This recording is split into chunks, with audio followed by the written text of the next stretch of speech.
Hello to my earth signs, Capricorn, Taurus, and Virgo. Welcome to the Gemini new moon. You'll find the timestamps for your rising sign listed below.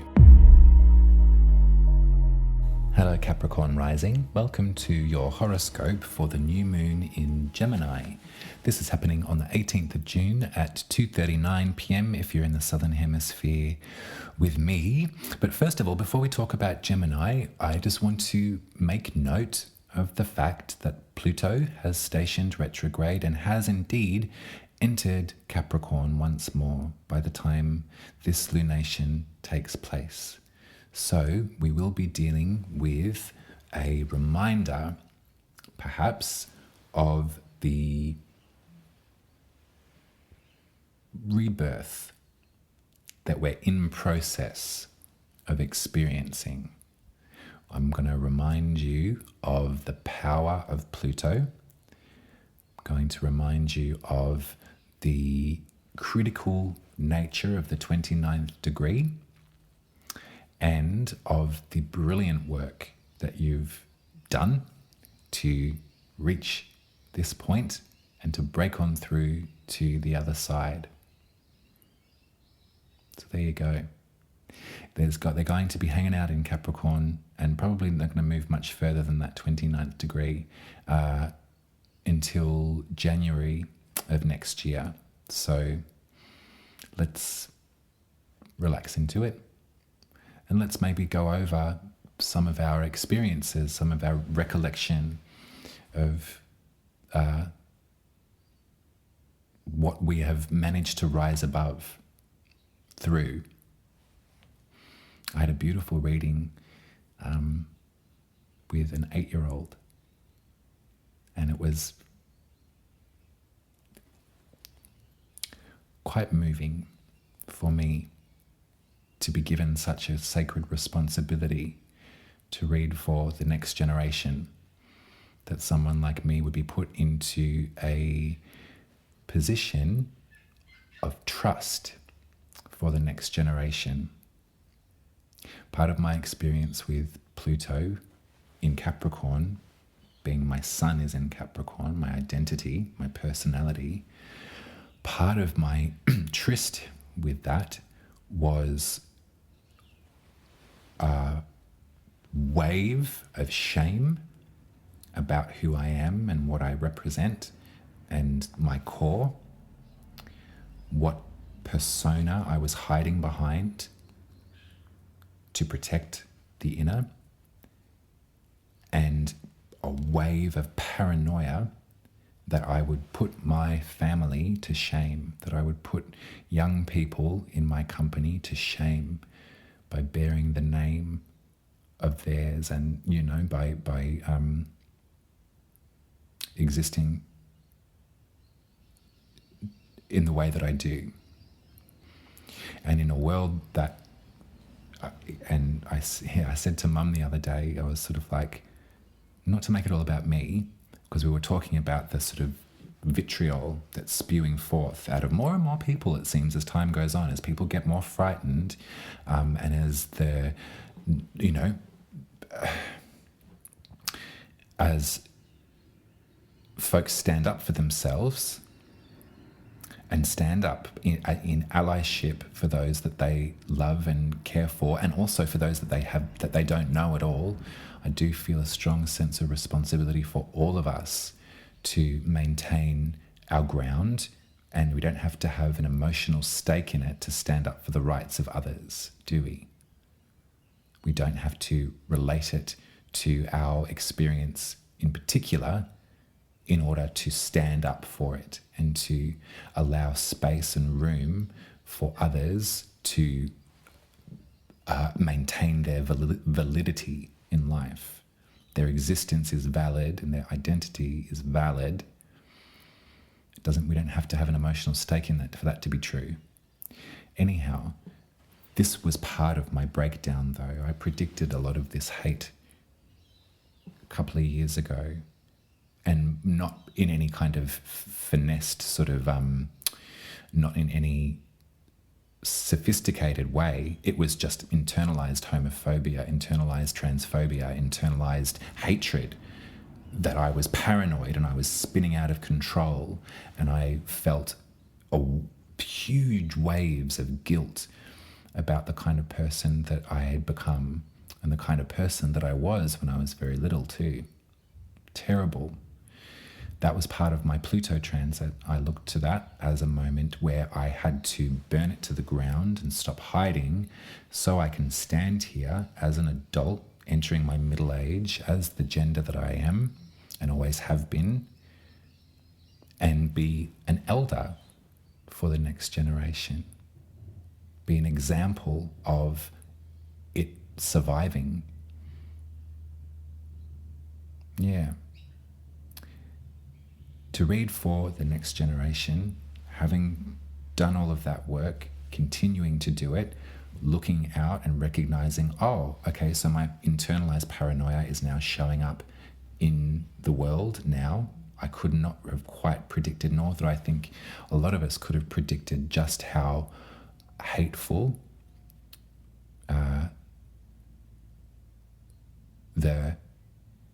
and casual it's become.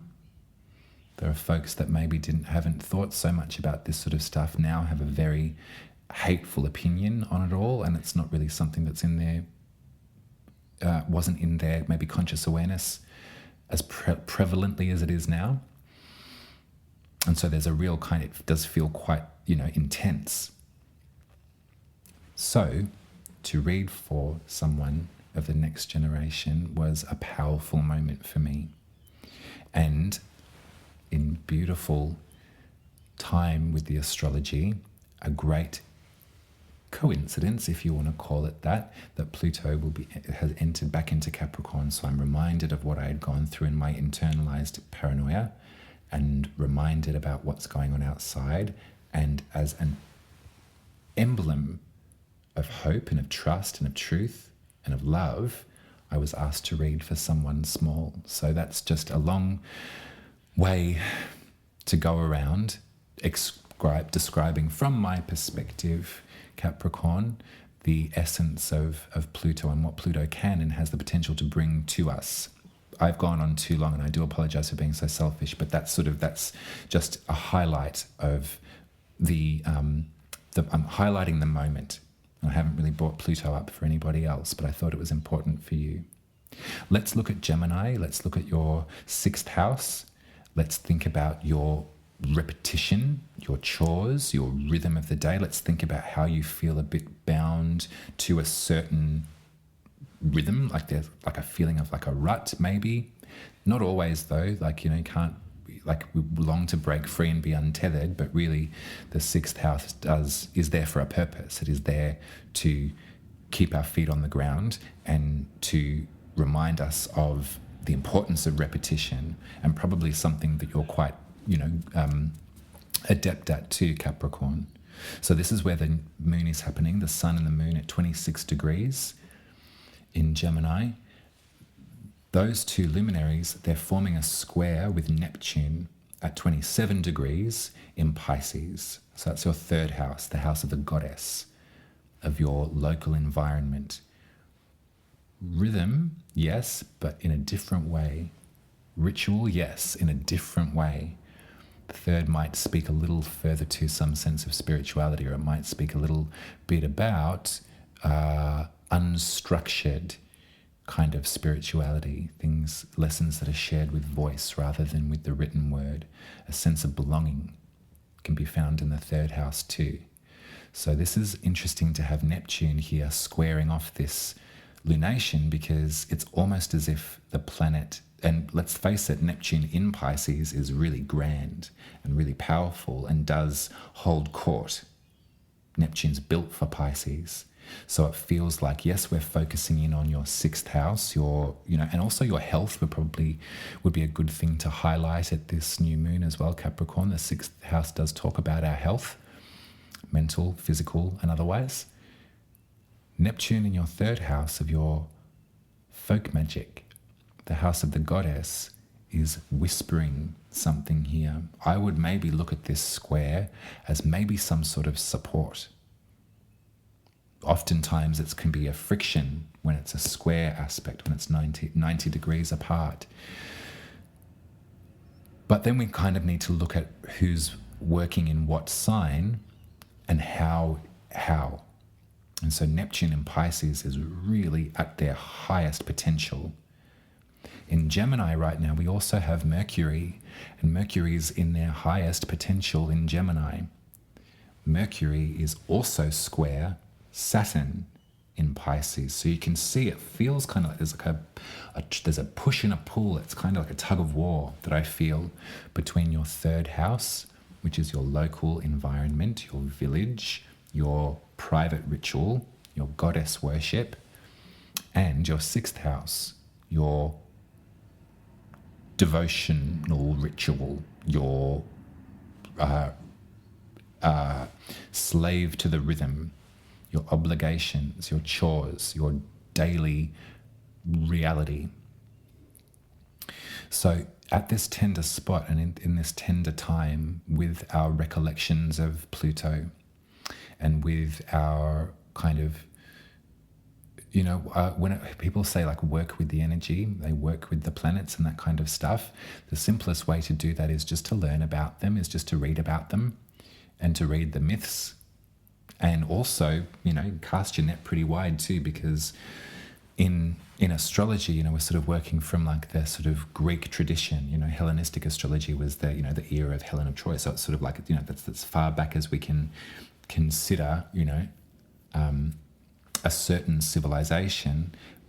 But we must, there's countless civilizations that were in existence at that time from all over the planet. The land that I stand on was put the Greeks in infancy, the cultures and traditions of this earth that I put my feet in goes back 50,000 years with their own spiritual traditions, with their own way of mapping and gazing at the sky. All of this has a lot to do with the third house, is what I'm saying, Capricorn.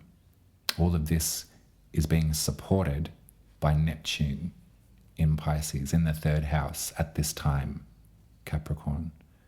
So the jolt to the system of Pluto, the rebirth, imminent or in the sort of cool down phase, perhaps you're emerging, wiping the goo off your wings, letting them dry.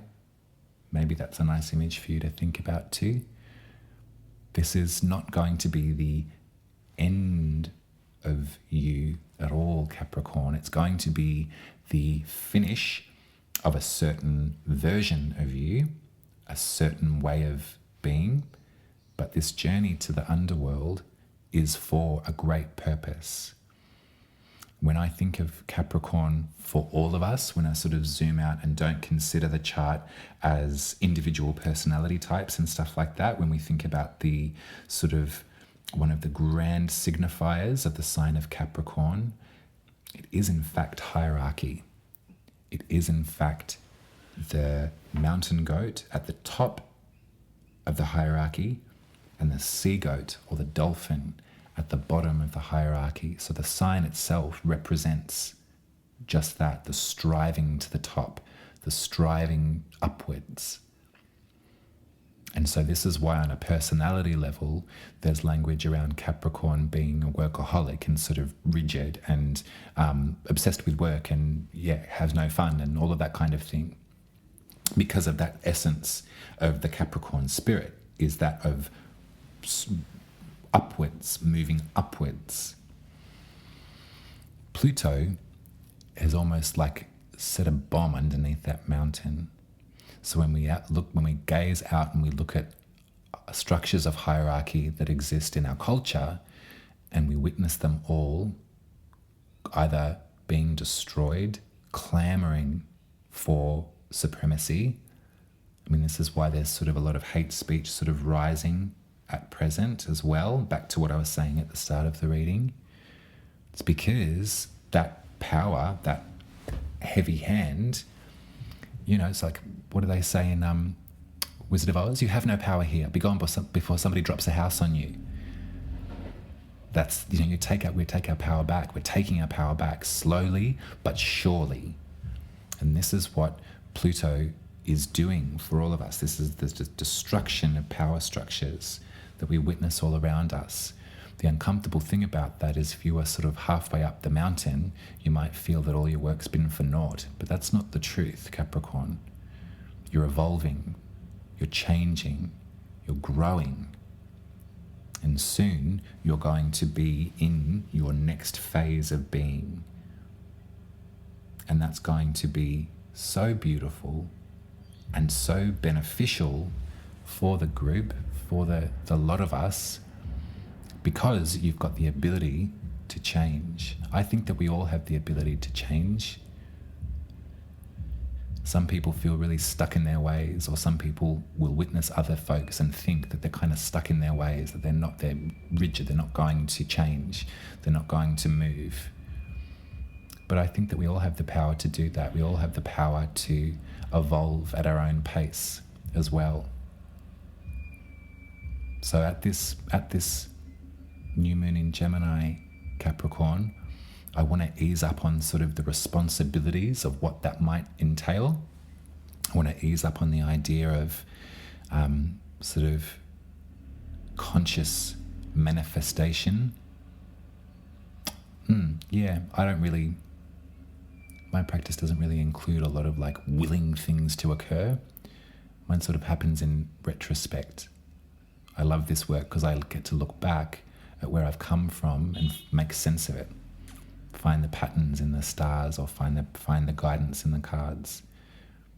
Yeah, because looking too much over our shoulder in lament, that's a recipe for trouble. So this is what this is for. So if looking back, the wheels have come off, Capricorn. If looking back, the flan has collapsed. If looking back, you feel like you've made a jolly good mess of it and there's no fixing it, there's no surviving this, the astrology is telling you there actually is. There's actually so much to look forward to, and there's so much to move towards. And at this lunation, you'll look to your third house, your house of the goddess. You'll look to Neptune in Pisces and listen to what it is they're whispering to you. Embody your Pisces self at this lunation, Capricorn. You won't regret it. From a Capricorn who is embodying their Pisces as the years go by, I can guarantee it. You won't regret it. Much love to you, Capricorn. Take good care of yourself. If you're still here with me, please drop me the drama masks in the comments if you can find them on your emoji keyboard. I think it's in perfect tune with Gemini and the duality and the masks that we wear sometimes. You can tip me at buymeacoffee.com/UmaRuby. I can read your birth chart or your tarot at umaruby.com. And I'll be speaking to you in 2 weeks for the full moon in Capricorn. So this will be another one, and an illuminating one. I think, Capricorn, we're on a really beautiful home stretch. I can feel it. I'm with you, and it's going to be marvelous. So 2 weeks. If you think of it, let me know about your preferred release date of these things too. That's just one thing that's come into I haven't asked anyone else, but I used to post these a week in advance, but then for my own purposes, I was sort of living too far in the future. I don't do that very well. But also, I found that perhaps the resonance of the messages are better suited to closer to the time. So let me know when you prefer me to release them, like a week before or a few days before, as I've been doing lately. That's not to say you can't listen to I can release it, you can listen to it on the day. That's also a great thing to do. This is something that I probably will edit out because it's a conversation I'm having with no one. But let me know. I love you, Capricorn. I'll see you in 2 weeks for your special full moon. Take care. Bye.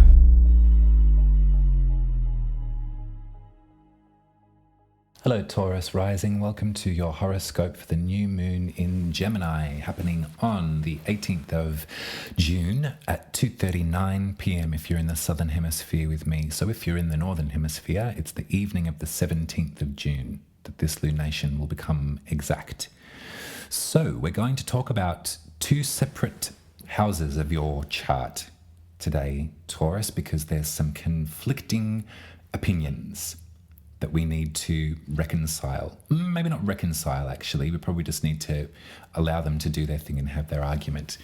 But we're going to be talking about Gemini, which is in your second house, which is your values and your access to resources, your material abundance, your what's in your back pocket, your worth.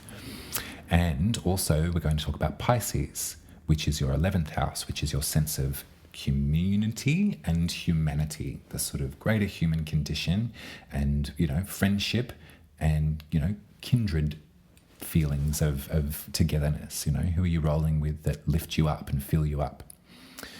Now, the reason that there's a square is because the moon and the sun are at 26 degrees of Gemini. So that's quite late in the game. We're sort of like coming to the close gently of Gemini season, and the new moon happens at the end rather than the beginning of the season this year. Last year it was the other way around. In that way, the sun and the moon at 26 degrees of Gemini are forming a square, so a right angle again with Pisces, and Neptune in Pisces at 27 degrees of the sign. So there's something that Neptune does really well, which is make-believe. There's something that Neptune really does really well, which is fantasize and dream and sort of create magic, something out of nothing. And Neptune in Pisces has been really beneficial in our lives for the last decade or so. Neptune loves it in Pisces because they've got a lot in common. Pisces loves to trip out, Pisces loves to explore the outer limits. And as a generation or as like a culture, an era, we've kind of been witnessing over the last decade growing confidence in speaking about the esoteric and about occult languages and divination and sort of mystical spirituality that is sort of less astringent or less sort of domineering in its language. It's got more to do with an expansive quality, doesn't it? More to do with like a spirituality that is shared between folks on a more even playing field than, a hierarchy as such. Less about sort of feeling bound by the sins of man, and to get to the kingdom of heaven you need to jump through these tight ropes. Less to do with that, more to do about the natural world and about really dropping into a great, lovely sort of relationship with nature itself and the cycles of life. Yeah, much more natural, much more organic than some of the other scripture that has been ever present for the last 2,000 years. We're getting back to the garden, aren't we, Taurus? We're getting back to a place, not everywhere. This is really specific messages for the privilege of certain parts of the world that do have freedom of religion. Not everywhere has that. However, there's also across the board an experience of oppression from religion too. And so it's in the sort of more progressively minded cultures that know the importance of freedom of religion, freedom to be oneself and to worship one's own spirituality. But that's all come from a history of real fascism and oppression and control. It's not really anywhere in the world that is untouched by that heavy colonial hand. Colonist hand. Get your facts straight, Uma. You know what I mean. Yeah, I hope so. So I like all of this language in terms of your sort of Neptune in Pisces vibe, because this is your 11th house, Taurus. This is your sense of community and friendship and humanity too. So we're not sort of like trying to shut Neptune up in any way, but we're definitely feeling this pressure, this square between the luminaries, the sun and the moon, and Neptune at this time. Normally, at a new moon, we like to solely we're focusing on your second house and your, coin, your abundance. Let's get this thing growing for you, Taurus. But at this time, Neptune is in Pisces going, yeah, but let's also think about your mysticism. Let's think about your spiritual core.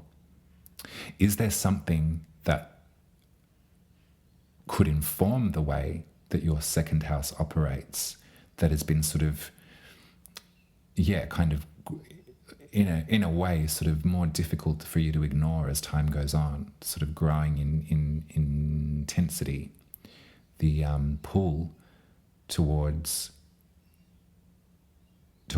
that kind of spiritual philosophy?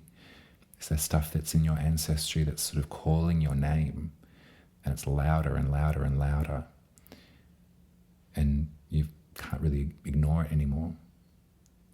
Do you think that there's messages or philosophies or magical downloads from that part of you that you could be a good mouthpiece for, that you're learning and you're sort of constructing and like bringing back to a tangible reality?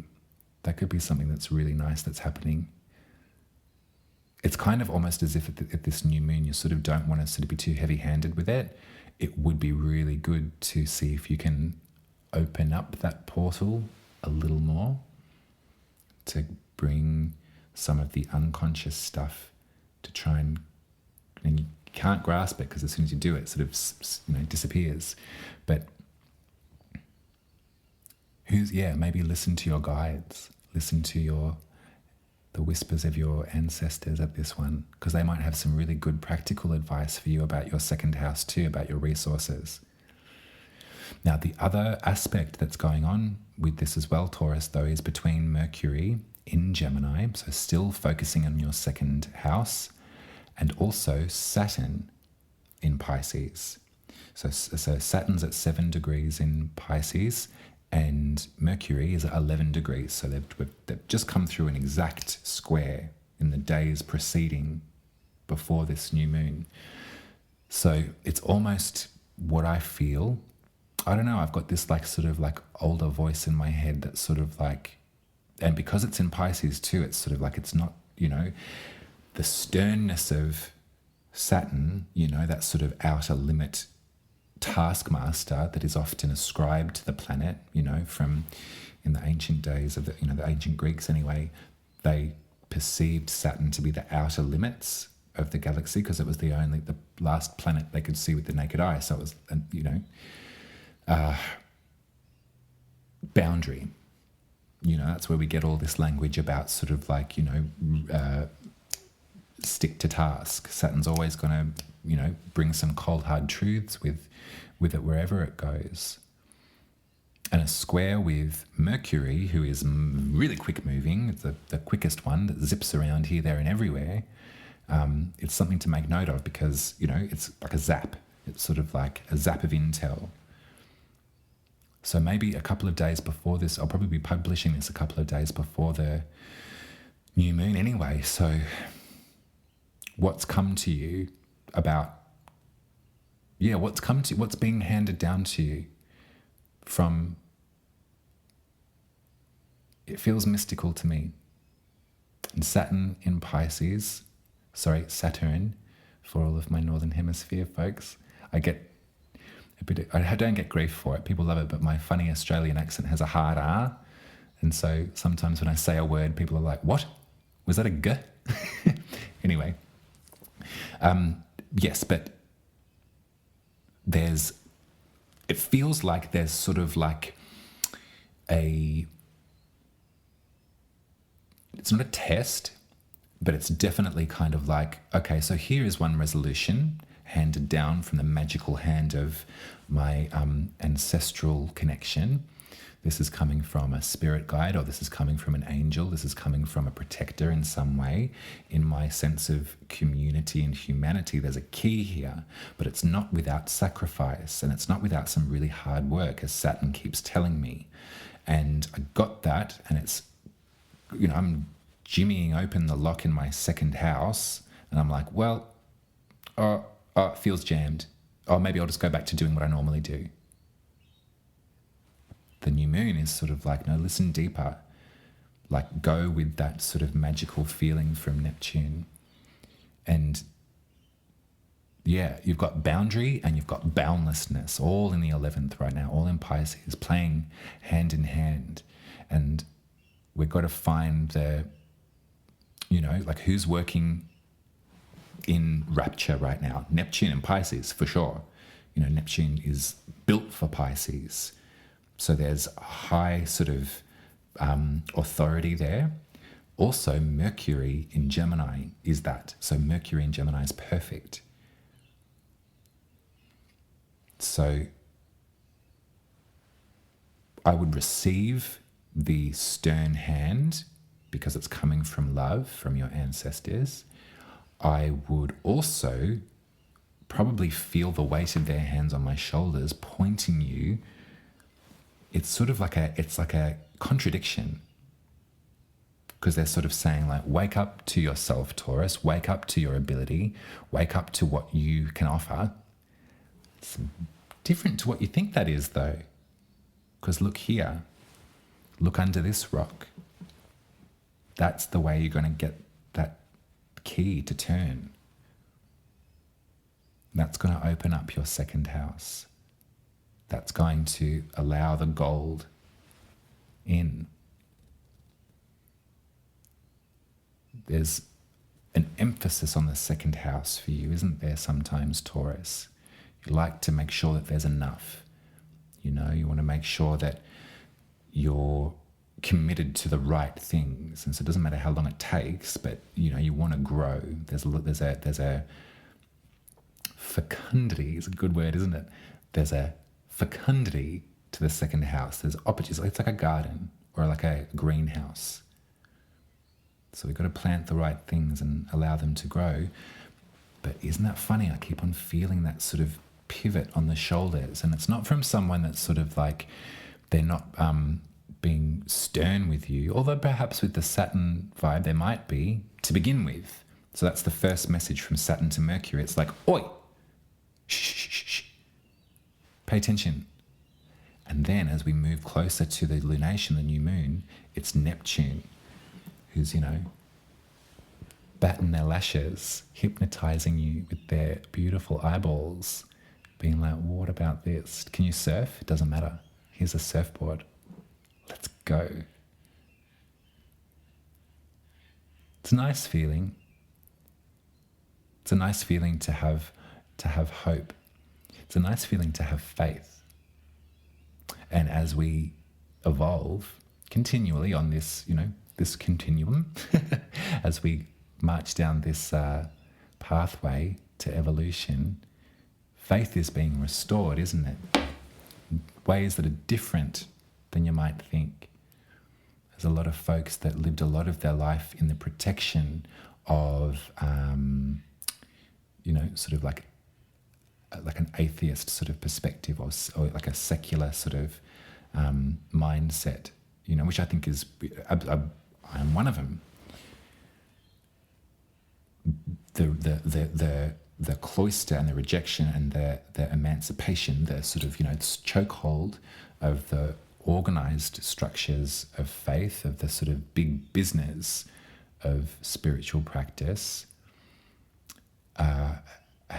we've been resisting against that. And one of the great tools for that has been kind of skepticism. It's been sort of like the dusty old tomes of religions past. I'm not going to be oppressed by them. And that's really important. I think we should continue to do that. No one should feel that they're living in sin, for being themselves. It's also really lovely to feel that magic beckoning. I'm not sure where it's coming from. It's probably different for all of us, you know. We've all got different ancestors, we've got different guides, we've got different windows that are cracked open, different doorways that are being jimmied right now with that key. But the sentiment's the same. The sentiment is one of hope, one of faith, that we're loved unconditionally, and that's the underlined love without condition. And we've got a lot to look forward to. And we've got a lot of seeds to plant in that second house too, Taurus. So let's have a think about it. But no pressure this time around, this new moon. Allow some of that Neptune influence into your inner ear hole. Much love to you. That's your reading. Thanks for being here with me, Taurus. And thank you for the snakes last time. They really worked a treat. So if you're still here with me, I'd love a little drama mask in the comments. If you can find that in your emojis, just in, you know, the spirit of Gemini, that'd be really awesome. There's a duality in all of us. There's two sides, often multiple, you know, we're faceted like a diamond. So we can't get too down on ourselves when sometimes there's a differing opinion that arises in the mind there, and it's sort of like, you hopeless, you pull up your socks, you know, get it together, whatever, you know. Sure. Thanks, girl, I know you've got my back. I know you're trying to protect me. That's Gemini as well. You can tip me at buymeacoffee.com/UmaRuby. I can read your birth chart or your tarot at umaruby.com. And I'll see you in 2 weeks for the full moon in Capricorn. So until then, Taurus, I love you very much. You take care. Bye.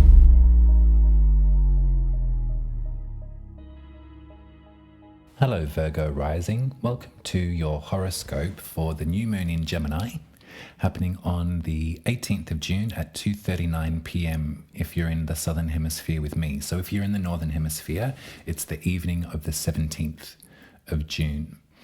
So as a mutable sign, Virgo, there are four mutable signs. There's Pisces, Virgo, Gemini, and Sagittarius. These signs are called mutable because they give way to the coming weather of the next season. So they're kind of impressionable is maybe one word. They're definitely movable. That's a great word for all of those signs. They're cooperative, probably, is another good word for it too. These signs are feeling the kind of tension of this new moon in particular, potentially more than some of the other signs, because there's a real friction. We're going to be speaking about two signs in this reading, Virgo. We're going to be talking about Pisces, which is your seventh house of your nearest and dearest, your beloveds, your relationships, and your 10th house, which is your most public self, your career and your legacy, what you hope to leave behind in this lifetime. And one funny thing to mention is that there's always tension between those two areas of life, in astrology anyway. The 10th house and the 7th house will be in square, no matter what is rising, no matter what configuration of the signs you have. And so right now, the sun and the moon will be coming together at 26 degrees of Gemini. Black night, lovely evening to kind of hope and wish for things to occur coming up. So thinking about your 10th house of your career and your legacy, what you do wish to leave behind, how you do wish to be remembered is another good thing to think about in the 10th house. There's pressure with this sun and the moon from Neptune at 27 degrees in Pisces. So it's a degree away, but the sun and the moon are sort of moving towards an exact square with Neptune. Neptune's one of the outer planets, so it moves really slowly. Its presence isn't always felt. However, it is really felt when in transit, either over part of your chart, if there's particular planets that you have at the end of the mutable signs, that would be a square. And in the configurations in real time up there right now. So that's part of the pressure. There's also an additional aspect between Mercury in Gemini and Saturn also in Pisces. So there's two arguments that are sort of happening right now at this new moon. One's got to do with the bottom line and reality and shaking someone out of a delusion. And the other one has to do with the deluded themselves and the sort of fantasy and dreamy-like quality of Neptune sort of barging in on the kind of clarity of this new moon. Mercury, the planet of intellect and of processing information, is in Gemini right now. And that's great because Mercury is the planet that guides Gemini. Because Gemini is an air sign, which is all about the brain, all about the mind and the way that we think, Mercury being the planet that kind of charges that steers that ship, I should say, should be really, helpful at this time. However, it's in square with Saturn in Pisces, which is the taskmaster, being a bit bolshy and, sort of going by the book. So that's one thing that's happening. Also, the moon and the sun itself are being sort of, taken on a trip by Neptune. So setting down all of the astro jargon, I want you to have a think about your relationships and how they are aiding or how they are holding you back from what it is that you'd like to do. Is there support that you're being offered and provided right now that seems a little bit trippy or seems a little bit sort of cosmically inclined? And is that something that you can trust? Can you trust flying on someone else's wing and a prayer? Or are you feeling a little bit exhausted by that? And are you feeling maybe a little bit resentful at the moment that you're the one that has to bring home the bacon and the clarity about the situation? Is there something that you'd like to be a little freer with in terms of your public face? Do you wish to sort of be able to be a bit of a hippie and move with the rolling tides? But that's sort of just not practical for you. When I say that Mercury rules Gemini, it also is the guiding light for your sign as well, Virgo. So I'd be more inclined to maybe be on focus with Gemini at this lunation rather than the sort of elusive magical qualities that might be rearing their head in the seventh house. It's tough because there's there's a real polarity there between the energy of Saturn and the energy of Neptune. They're not maybe so cohesive. And so this is your seventh house of your nearest and dearest, your committed partnerships. You may be feeling a bit frustrated with some instability in that house for you. There may be a feeling of like it often comes out in our readings, I think, Virgo, but I would imagine with a Pisces seventh house that there would be such, freedom and when things are good, like the sort of cosmic connection with those that you love must be really freeing and wonderful for you. It must also be really bloody frustrating when someone's still picking out the lint in their belly button and you've got things to do, you've got things to plan for. And so I think that this kind of, if we look to Mercury, your guiding planet, currently in your 10th house, your career, your legacy, what you want to be known for in this world, what you wish to leave behind. It's also quite public facing, so it is kind of really visible. Whereas the seventh house, there's a bit more privacy there, but it feels, there's like there's a jarring nature between those two houses that might be occurring, and that's a little bit tricky. Now, I haven't mentioned this asteroid for anyone else, but because it's in your first house, it might be worth mentioning, and I think that I probably have before, so stop me if you've heard it before. Haha.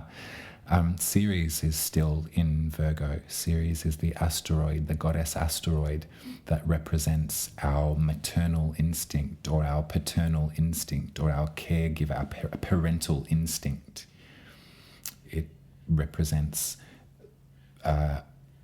nurturance. Yeah, taking care of something, protecting someone. It also can speak to the winter of our mood. It can speak to depression. It can speak to the journey that one has to go down in order to retrieve something, to bring something back.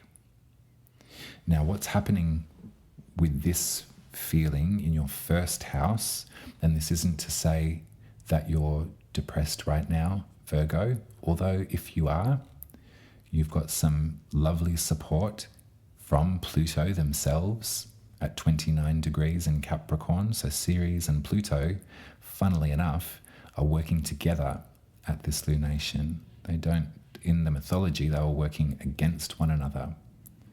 But if we look to Pluto's, what they've got to offer, which is a fresh start, then we can kind of, and this is your fifth house, your individual self-expression.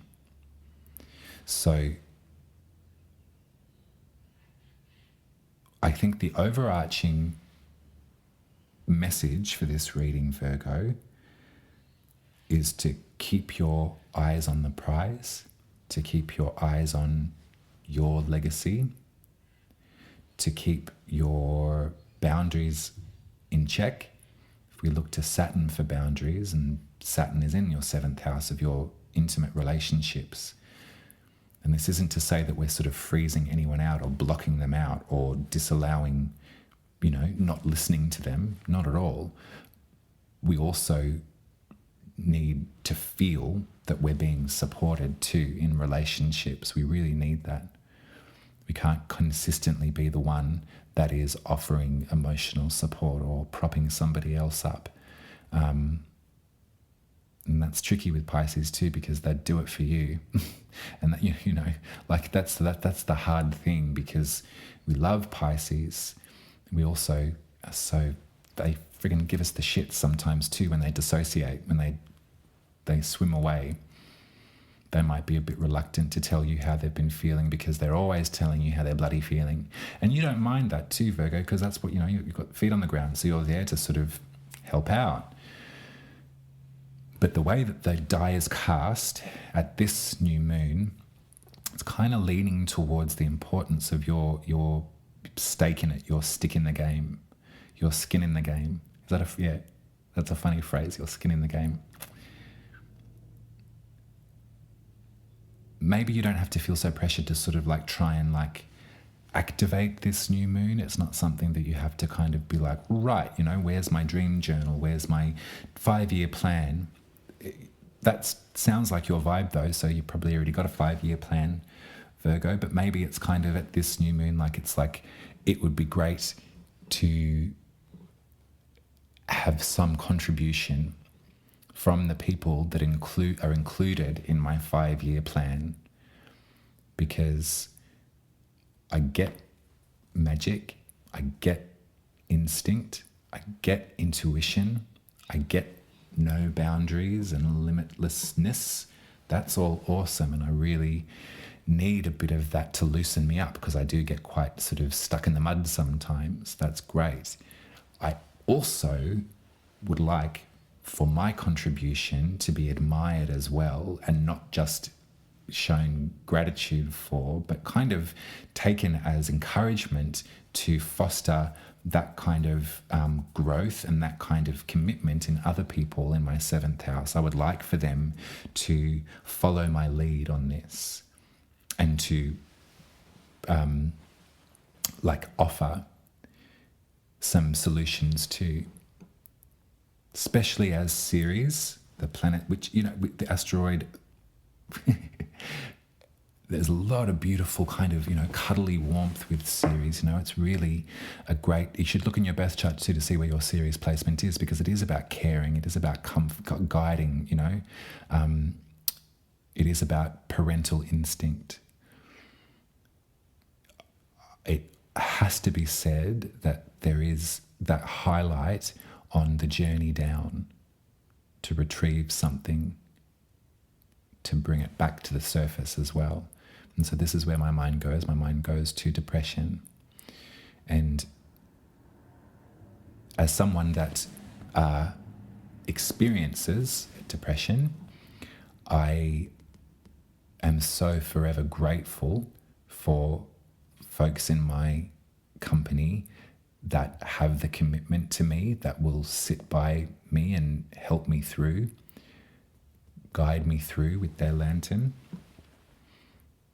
And I also know that it's my responsibility to lift myself up, and it's also my responsibility to provide that same guidance, that same comfort, that same sense of security for those that have done so for me as well. That's really important, and that's the reciprocal nature of care. I've said it 1,000 times. It's not about tit for tat. It's not about, well, I did this for you and this is what I got for your birthday and all of that. It's nothing to do with that, but it's about a sense of knowing that someone that you are in relationship with, that you love and that you care for, and that you have in, the forefront of your mind, you're thinking about their well-being all of the time.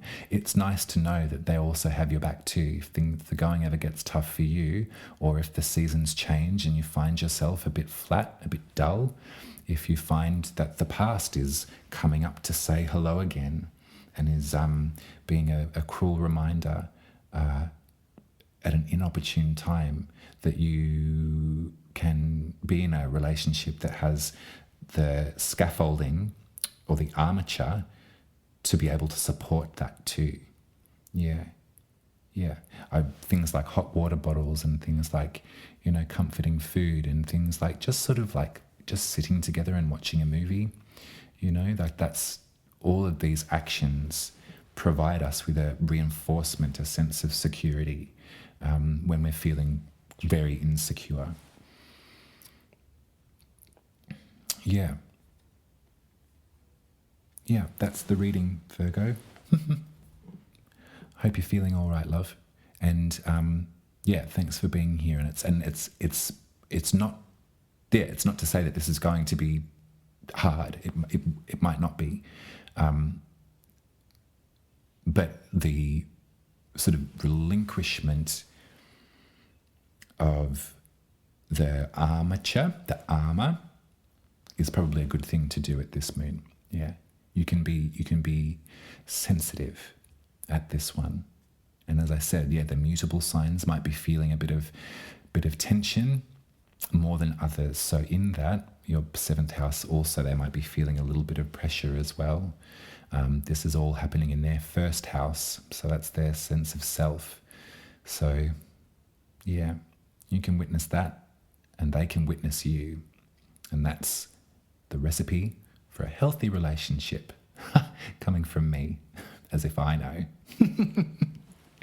All right, love, that's your horoscope. Thanks for being here. If you're still here with me, throw me the drama masks down in the comments. Those snakes really helped get the word out last time. I really appreciate it. So just, don't have to say anything, but if you'd like to get a comment in there to keep the algorithm happy, that would be awesome. And I think the drama masks are good because there's that duality, light and shade. Gemini, very Gemini. You can put some tip money in the jar at buymeacoffee.com/UmaRuby. I can read your birth chart or your tarot at umaruby.com, and I'll be with you in 2 weeks for the full moon in Capricorn. So take it easy, Virgo. Love you lots. I'll speak to you then. Bye.